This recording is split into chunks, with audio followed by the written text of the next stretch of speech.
Yes, man. What's going on, people? We're back in the building. Listen, you know I couldn't help it.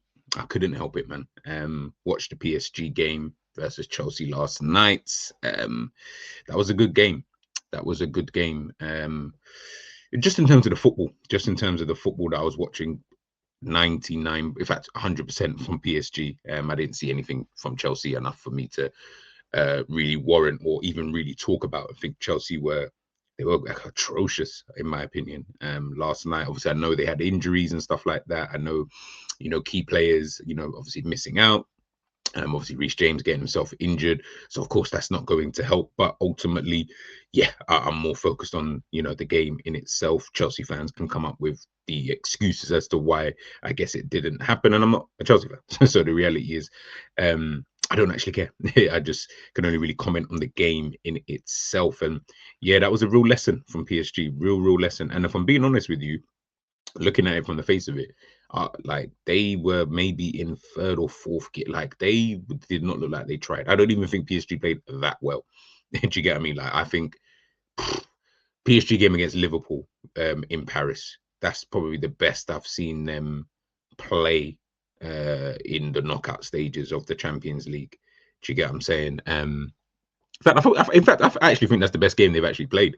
To be honest with you, was up against Liverpool because and it's funny because that's the game that they lost, right? So you'd think, how can that be? But like I said, if you're just talking pure football, if you're just analyzing the football in itself, that was, yeah, that was crazy. That was crazy, man. If it wasn't for Alisson, Liverpool definitely would have lost like 5-6 nil. Do you know what I mean? And to be fair, that would have reflected the game, in itself. But listen, they didn't.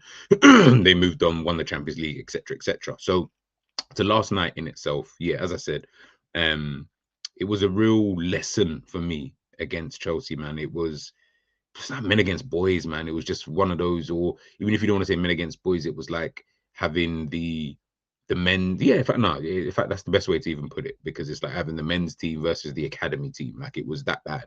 Do you know what I'm saying? Like Chelsea was so out of it.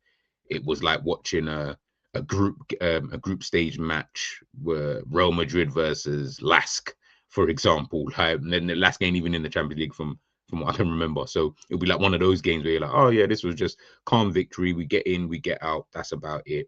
Obviously, Chelsea were already 5-2 down from the first game. So that first goal was always going to be, do you know what I mean, vitally important for the game, you know what I mean, in itself. So yeah, listen, when that kind of comes in, and listen, you can see with like above me or behind me here, in regards to the shot here. Obviously, this is the second goal from Barcola, and that's kind of my theme, man, of this video is that Chelsea were just. It just seemed like they were just always 3 or 4 seconds too late in most, if not every situation. They just weren't tracking their runners. They were losing players. PSG players were finding pockets of spaces. They were able to run into a lot of spaces. They were able to find that pass constantly, and Chelsea just didn't really have any answers. And I haven't seen the ratings, so I don't know necessarily what Sofa Score or FOTMob or all these kind of guys what they're giving some of these players. But like I said, I don't even think PSG played like banging. Like I didn't look at Vitinha and think he was amazing. Did you get what I'm saying? Like the Vitinha that we know, basically. I just felt like that was just literally a run of the mill kind of match. It was just one of those. And it's funny because obviously we all diss, PSG and their league and stuff like that. But I mean, they've beaten what, Villa, Liverpool, Arsenal, obviously now Chelsea. I think Newcastle's the only one that they've actually struggled. I think, yeah, Newcastle might be the only one I haven't seen them beat before, which is funny. That's actually hilariously funny. And this is all within the last year from memory. Yeah, this is all within the last year. So, yeah, they really do have the Premier League's number, man. But listen, it is what it is. Let's kind of get into everything. So obviously this was the lineup for the game in itself. Yeah, you guys can obviously see here. 4-3-3 from PSG, as we kind of always expected. I did think Doué would play, or Doué would start, but listen, you got Barcola, you got Kvaratskhelia, you got Dembele.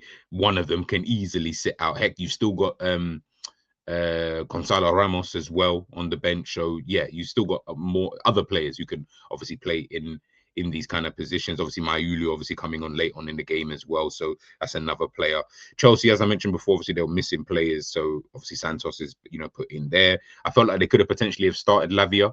That was something that I definitely looked at and thought, why not play him? But I guess that wasn't an option. Reece James obviously missing out as well. You can see with the back line, I mean, you've got, Hato and Chalobah, Kukurea, and Sarr. Sarr, from what I know, sure he ain't no right back.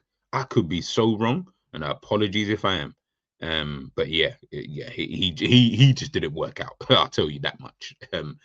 Within the game, but yeah, I think the one thing that Chelsea, with like going into this match, one thing that they probably could have.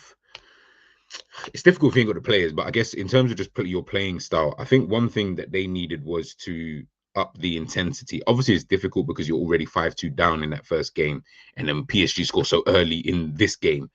Fairs, so your confidence is going to be knocked. But I just felt even just throughout the game, the intensity just wasn't really there from a Chelsea standpoint, which then kind of made it a tad bit more easier for PSG to kind of play their football. And when you got players like Vitinha, João Neves, Zaire Emery, these are when you've got players who are so technically proficient, bruv, it's a long day, Like it can be such a long day for those kind of players and those kind of teams. So yeah, you've always got to be careful in regards to that. As I mentioned before, obviously that first mistake from Sarr. Yeah, once that happened, long ball over the top from the back to front into that kind of space. You can see, look, goalkeeper kicks it out.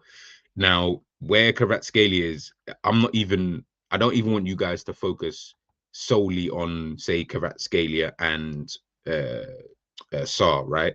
Look at the gap between the two centre backs. I'm pretty sure Jamie Carragher spoke about this. I'm sure he spoke about this. And in the previous game, not previous game, in Chelsea's previous game, I'm sure he spoke about the gap that they were leaving behind. That's got nothing to do with tactics and stuff, by the way. Well, to my knowledge, but I can't see how this could be a tactical thing. Yeah, leave a massive gap between you two so that someone could run into. I don't feel like that's just organization. Chalobah, Sarr, there. I think it was Chalobah. Yeah, that's. I'm looking at those two. I'm more looking at Chalobah because technically speaking, he'd be out of the two centre backs between him and Hato. They'll be the ones that I'm looking at. He's the one I'm looking at, thinking, well, you're the more experienced one between the two. You've got to organize a lot better. You've got to be in the right position. That they're literally on either side of the centre circle. That can't work. That really, really can't work. Like he needs to be closer, if anything. Do you get what I'm trying to say? But ultimately, listen, he can't then legislate for Sarr then making that mistake. And then, of course, Kvaratskhelia, as you can see, he goes on to, obviously score that goal. So can't blame him necessarily for the goal in itself, in its entirety. But I can definitely look at his positioning and thinking, I feel like you could be a little bit closer. Do you get what I'm trying to say? I mean, whoever's supposed to be playing in that kind of, would I say, right wing back / right wing, right midfield, whatever you want to call it, whoever's supposed to be on that side, where are they?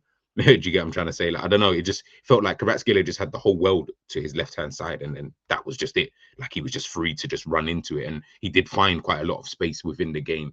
You know what I mean? In itself. Looking at the midfield, yeah, as the title kind of says, where was the midfield, bro? Like when Barcola goes to score his goal, the moments kind of like before that, you can kind of see. Obviously, they tried to play. Obviously, they're trying to counter to score a goal.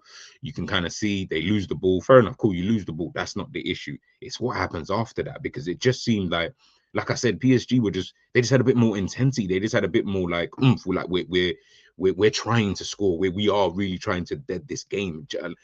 Like where was everyone from Chelsea? Like honestly, like you can see the two images here. I'm thinking, yo, where is everybody?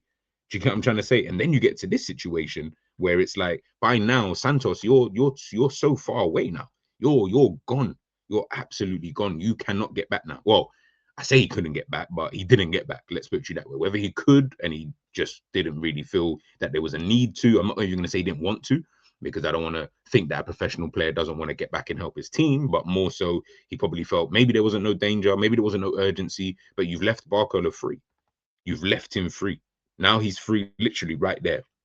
Hakimi gets that ball, passes it into him, boom, bam, bim, Bob's your uncle, Fanny's your aunt. Do you know what I mean? Like it's literally right there. And I'm just thinking you could have you could have potentially have helped to stop that situation. Could Chalobah have come out a little bit earlier? Maybe so. Maybe so. I'm trying to think if he comes out early. Obviously, this is just a still image, right? So if you guys can remember, if anybody watched the game, if you can remember, if Chalobah comes out a little bit early, for example, to try and close down that space so that Barcola doesn't just have a free shot, right? Does he then leave he leaves that space in behind? If they then decide to play a quick 1-2, maybe he's thinking that. So I'm trying to give him almost the benefit of the doubt of that. Again, I don't know. I really don't know. So I'm not so much looking at Chalobah, but unfortunately, because of how the goal ended up happening, I've got to kind of look at both sides and look at, hey, yo, do you know what I mean? Like you can see now, do you know what I mean? Like you've conceded because of this. There were moments that this could have potentially have been stopped. One thing that Liam Rosenior mentioned, which was true, because if you looked at the XG, even though who cares, but if you look at the XG, you'll see PSG were just ultra clinical. And they are. When you've got quality players like that, but they're gonna be ultra clinical, bro. They're gonna be Kvaratskhelia, Dembele, Doué, Barcola. Like these guys can score from anywhere. You know what I'm saying? These are guys who can score from anywhere. So you've got to limit the opportunities that you give them. Probably one thing that Arsenal did, pretty well when they played. Obviously, Arsenal lost, but I felt like they limited them quite enough so that they weren't just popping off shots everywhere, kind of thing, in all kind of opportunities. Liverpool didn't do that in the games that they played against them. Obviously, Aston Villa didn't do that. Yeah, Chelsea definitely didn't do that. In both of the games, it was just so clinical. Do you get what I'm trying to say? But listen, this is what happens when you come up against pure quality. And speaking of quality, you're coming up against, probably arguably the best right back in world football, I guess, alongside Reece James. Hakimi, bro, I promise you, I couldn't tell you what position he was even playing at one point in the game. I know it's highlighted as he was mostly there on that right hand side, which he was mostly there, but you can also see, brother, he was so central. I see him popping up in attacking midfield. I see him popping up near goal. Do you get what I'm saying? Like he was just popping up everywhere. Do you know what I'm saying? He was roaming into that attacking midfield position. He was finding those pockets of spaces. He was making himself an option out wide at times, so that Barcola or whoever was on that kind of side would have an outlet kind of thing. And of course, because he is so fast, I feel like it probably is difficult, because if he makes a late run and he's got the run on you, trying to think of a left back, maybe Nuno Mendes, maybe Alfonso Davis when he wasn't, picking up injuries. Trying to think of other fast left backs. Other than that, you're not catching him? Cucurella, he's definitely not catching Hakimi. That's a myth. That is an absolute myth. He's going to need at least 10, 15 yards before he catches him. There's not many players on the planet who are catching this guy. Like, I would love to see a race between Hakimi and Mbappe. That would be a fucking good race, man. Really, really good race. But you can see here with the carries and stuff. Like I said, this brother was playing in all different types of positions, bro. Like it seems to me that he seems to have quite a lot of license. That's probably something that, I mean, Chelsea, whether they probably did think of that. And again, I can't be disingenuous because I'm not there and I don't know. But that's definitely something that I feel you're gonna need to look at, or you're definitely going to need to maybe address at a later date.